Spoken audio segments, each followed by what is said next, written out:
क्रोध हमारा वो भावनाएं से है जो हमारा सारे जीवन को घेर कर रहता है। क्रोध का ना उम्र की मर्यादा है ना प्यार की। कब कहाँ कैसे क्रोध पैदा हो जाएगा वो कोई नहीं जानता। जब भी क्रोध जन्म लेता है तो तुरंत विचार करने का शक्ति खो जाता है। बुद्धि पर अंधकार छा जाता है। वर्षों वर्षों की बनाया हुआ संबंध पल भर में टूट जाता है। किसी भी कारागार पे जाके देखिए, अधिकतर कैदी क्षण भर में हुआ क्रोध की दंड पाते दिखाई देंगे। फिर भी हम क्रोध पर अंकुश नहीं लगा पाते। बार बार हम क्रोध ना करने के प्रण तो लेते हैं, लेकिन बार बार हमसे क्रोध हो ही जाता है। क्रोध हमारा जीवन में बड़ी बड़ी समस्या खड़ा कर देता है। क्रोध हमारा जीवन में बहुत कुछ नुकसान कर देता है। तो वास्तव में क्रोध है क्या? हमको क्रोध आने का मूल कारण क्या है? हम अपना क्रोध को कैसे काबू में रखेंगे? किसी जगह पे हमको क्रोध दिखाना जरूरी है। क्रोध का समाधान क्या है? इसी विषय में आज विस्तार से चर्चा करें। नमस्कार दर्शक मित्रों, मैं हूं अमृत रंजन। आप देख रहे हैं समस्या का समाधान। समस्या का समाधान चैनल को आप लोगों को बहुत बहुत स्वागत, बारंबार स्वागत।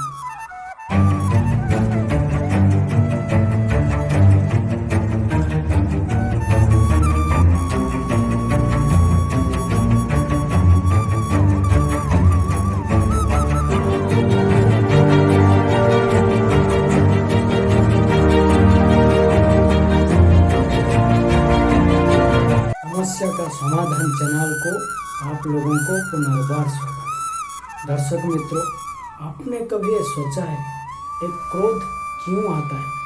जब हमारे मन के अनुसार कुछ ना हो, जैसे कोई हमारा बात ना माने, कभी हमको पराजय प्राप्त हो जाए, हमारा इच्छित वस्तुओं हमसे छिना जाए, कहीं ना कहीं किसी न किसी स्थान पर हम दुर्बल हैं। क्रोध जन्म लेता है हमारी दुर्बलता से, और फिर वो हमारा सबसे बड़ी दुर्बलता बन जाता है। यदि क्रोध को बस में रखा ना जाए तो भ्रम जन्म लेता है।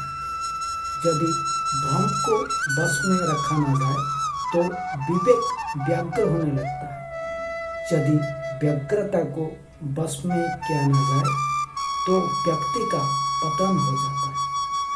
इसलिए अपना क्रोध को काबू करके मन को शांत करना होगा। लेकिन वो होगा कैसे? हमारा वो दुर्बलता क्या है?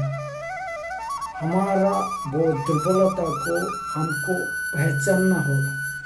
तभी हम गुस्सा को सही मोमेंट पे कंट्रोल कर पाएंगे, या गुस्सा का वो मूवमेंट ना आए उसका बंदोबस्त कर पाएंगे। कुछ ऐसे चीज हैं, कुछ ऐसे बिलीफ्स हैं, कुछ ऐसे लोग हैं, कुछ ऐसे घटनाएं हैं जिसको हमने अपने दिमाग में मजबूती से पकड़ रखे। उसका विपरीत कुछ भी हो जाए या कोई कुछ विपरीत बोलता है तो हम गुस्से में आ जाते हैं। Strong likes and strong dislikes are the root cause of anger which we catch in our mind. गुस्सा दो टाइप का होता है, एक वैल्यूलेस गुस्सा व बेवजह गुस्सा। एक वैल्यूएबल गुस्सा और वजह वाला गुस्सा, जिस गुस्से में दम होता है। वैल्यूलेस गुस्सा व बेवजह गुस्सा हमको बार बार आता है, प्रतिदिन आता है, हमेशा आता है। लेकिन वजह वाला गुस्सा हमको बार बार नहीं आता है या प्रतिदिन नहीं आता है। कभी साल में एक बार या महीने में एक बार सही जगह पे सही टाइम पे आता है, और आना ही चाहिए। इसके बारे में हम बाद में चर्चा करेंगे। वैल्यूलेस गुस्सा व बेवजह गुस्सा हमारा मन की दुर्बलता से वो गुस्सा आता है। जैसे लालच, अहंकार, लोभ, मोह, ये सब जब हम हमारा दिमाग में बैठा लेते हैं तब ये गुस्सा पैदा होता है और वो हमारा अंदर कैद हो जाता है। गुस्सा में आ जाना हमारा अभ्यास बन जाता है। आप देखे होंगे जब एक कैदी पहले पहले जेल को जाता है, जेल पे उसको परेशान लगता है, लेकिन 10-15 साल रहने के बाद उसको जेल से भी प्यार हो जाता है, उसका अभ्यास बन जाता है। और 10-15 साल रहने के बाद उसका टाइम जो होता है, जेल का टाइम खत्म हो जाता है, तो जेल से निकलने के लिए उसको दिल नहीं करता। ऐसे लालच, अहंकार, मोह, ईर्ष्या हमारा दिमाग में बैठ जाता है और वो कैद हो जाते हैं, बाहर आने को दिल नहीं करते हैं। तब हमको गुस्सा आता है और वो गुस्सा बेवजह होता है, कहीं पे भी वो निकल जाता है। लालच से कैसे अहंकार पैदा, लालच से कैसे गुस्सा पैदा होता है? समझ लीजिए एक फैमिली पे कोई फैमिली मेंबर बहुत लालची है, उसका 10-20 रुपया नुकसान हो जाएगा ना, तो ऐसे रिएक्ट करेगा वो जैसे उसका 10-20 हजार रुपया लूट गया, वो पूरा बर्बाद हो गया। लेकिन उसका अंदर लालच नहीं होगा तो उसका 10-20 हजार रुपया लूट गया ना, तो उसको कोई फर्क नहीं पड़ेगा, वो सिचुएशन को आराम से दिखेगा।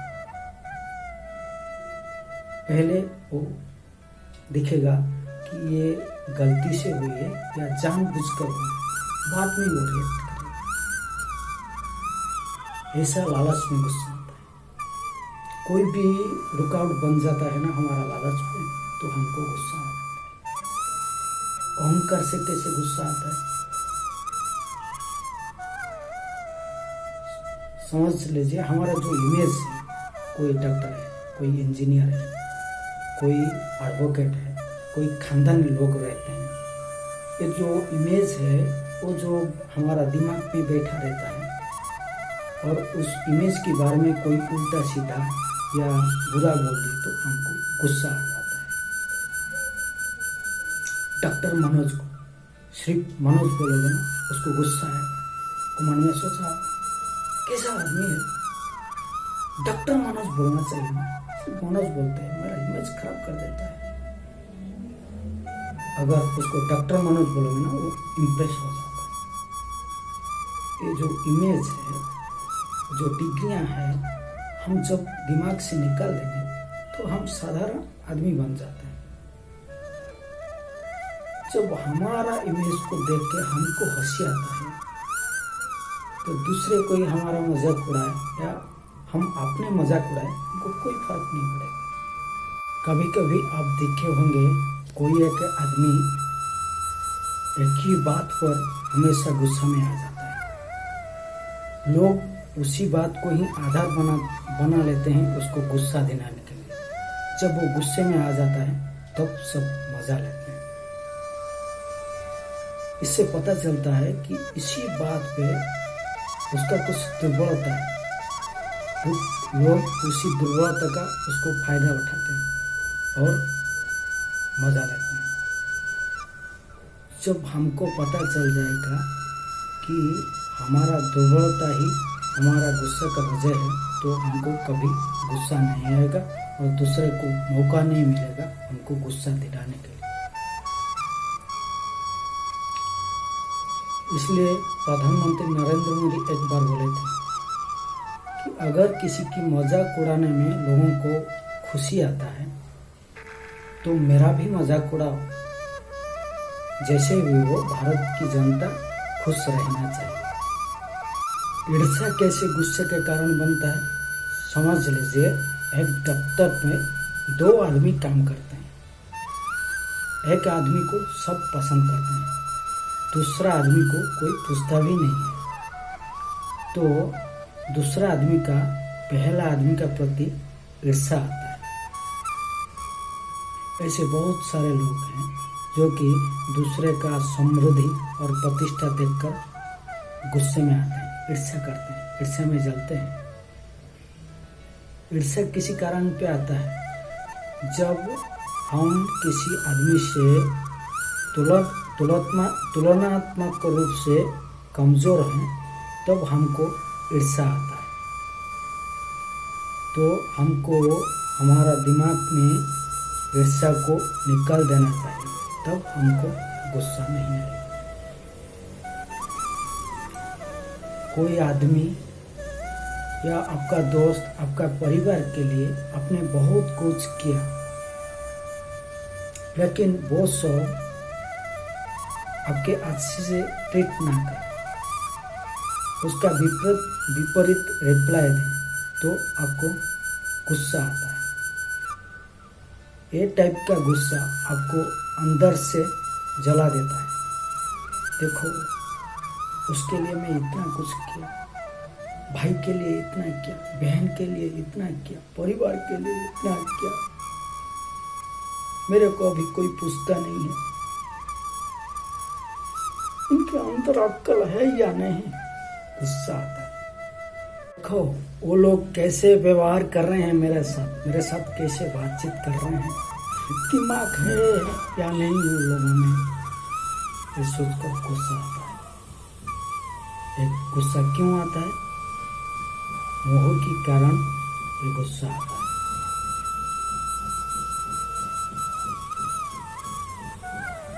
जो लोग से आपको प्यार है, आप जिन लोगों से प्यार करते हैं, वो लोग भी आपसे प्यार करें थोड़ी होता है। मतलबी जमाना है भाई, सब अपना मतलब पे चलते हैं। समझो तो कोई पराया नहीं, परखो तो कोई अपना नहीं। जिसका प्यार नहीं मिल सकता है, उसके पीछे भागते रहते हैं लोग, लेकिन जिसका पास सबको देने के लिए प्यार है, उसको कोई नहीं पूछता है। यहाँ प्यार का स्पेशलिटी दौड़ चल रहा है। एक को कोई फिक्र नहीं, दूसरा जान देने के लिए तैयार। ये आचार्य चाणक्य बोलते हैं, जब अपना आदमी दुश्मन की तरह व्यवहार करने लगे तो तुरंत उनसे दूर हो जाना चाहिए।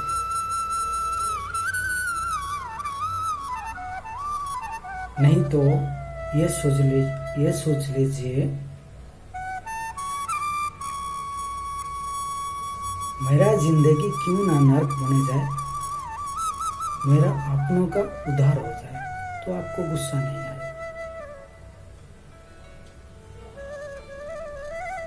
ये सब गुस्सा जो है वो वैल्यूलेस गुस्सा है। ये वैल्यूलेस गुस्सा अपने बच्चों पर निकालोगे तो भी बच्चे बोलेगा, क्या यार हमेशा बर्बाद करता रहता है, जाने दो। तो बेवजह गुस्सा हमारा भावनाओं का ऊपर निर्भर है। सही गुस्सा क्या है, इसके बारे में अब आलोचना करें। जो हमको बाहर से मिलता है, जिसका कुछ वजह होता है, जिसके लिए हमको गुस्सा आता है, तो उसको बाहर से ही निपटना चाहिए, उसको अपना अंदर आने देना नहीं चाहिए। उदाहरण के लिए, आपका साथ या किसी का साथ अन्याय हो रहा है, तो आपको उसको रेस्पॉन्ड करना पड़ेगा। ऐसे चलता रहेगा तो दुनिया से न्याय का अस्तित्व मिट जाएगा। इसी सिचुएशन में आपको रेस्पॉन्ड करना है, रिएक्ट नहीं करना है। आप रिएक्ट करेंगे तो आपका अंदर गुस्सा आ जाएगा।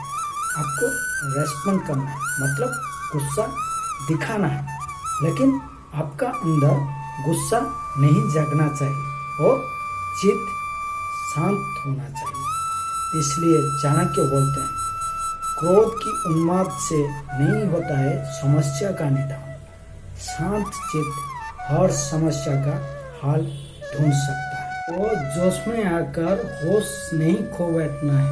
आपको रक्षात्मक शैली से सिचुएशन को हैंडल करना है, आक्रामक शैली से नहीं तो आप सिचुएशन कंट्रोल नहीं कर पाएंगे। उदाहरण के लिए जब सिकंदर भारत की तरफ बढ़ रहा था, उसको रोकने के लिए चाणक्य अखंड भारत का योजना साकार करने के लिए धनानंद को साक्षात करने गए थे। धनानंद उस टाइम मदिरा में डूबा हुआ था। जब आचार्य चाणक्य ने धनानंद को समझाने लगे कि एक राजा को प्रजा से कर लाके उसको प्रजा की हित में खर्च करना चाहिए, लेकिन प्रजा की कर से मदिरा या विलास में डूबना नहीं चाहिए। तब धनानंद ने बोला, ए पंडित, तू तेरा पंडिताई कर, मेरे को राजकाज मत सिखा। जब आचार्य ने फिर उसको समझाने की कोशिश की तो गुस्से में आकर धनानंद ने चाणक्य को धक्का लगाया और चाणक्य ने नीचे गिर गए। उनका बंधा हुआ सिक्का खुल गया। धनानंद ने ये देखते हुए बोला, तेरे सिक्का को मैं उखाड़ फेंकूंगा। तब चाणक्य ने अपना गुस्सा दिखाया और बोले, ए धनानंद, जब तक तेरे को उखाड़ के एक योग्य राजा इसी सिंहासन पे ना बैठाऊंगा, तब तक मैं मेरा सिक्का नहीं बांधूंगा। उस दिन लिया हुआ प्रतिज्ञा को चाणक्य ने पूरा करके दिखाया। अखंड भारत गठन करने के लिए एक शक्तिशाली राजा चंद्रगुप्त को खड़ा किया। तो गुस्सा ऐसा होना चाहिए जो समाज में न्याय का स्थापना करे। यही तो है गुस्सा का सकारात्मक चेहरा। कभी कभी आदमी एक सिचुएशन पे तुरंत रिएक्ट हो जाता है, तेरे को मार डालूंगा, काट डालूंगा। तो सामने वाला जब प्रोफेशनल होगा ना, तो वो सोचेगा, देखते हैं किसका कितना दम है। तो रिएक्ट और रेस्पॉन्ड में यही अंतर होता है। गुस्सा क्या है और उसको कैसे अख्तियार किया जा सकता है, इसके बारे में समझाने को पूरा कोशिश किया। आशा करता हूँ ये वीडियो गुस्सा कंट्रोल करने में आपका मदद करेगा। वीडियो को लाइक कीजिए, कमेंट कीजिए, शेयर कीजिए, चैनल को सब्सक्राइब करके बेल आइकन को दबाइए ताकि परवर्ती वीडियो आपके पास पहुंच सके। खुशी रहिए, सुखी रहिए, मुस्कुराते रहिए। जय भारत, वंदे मातरम, जय।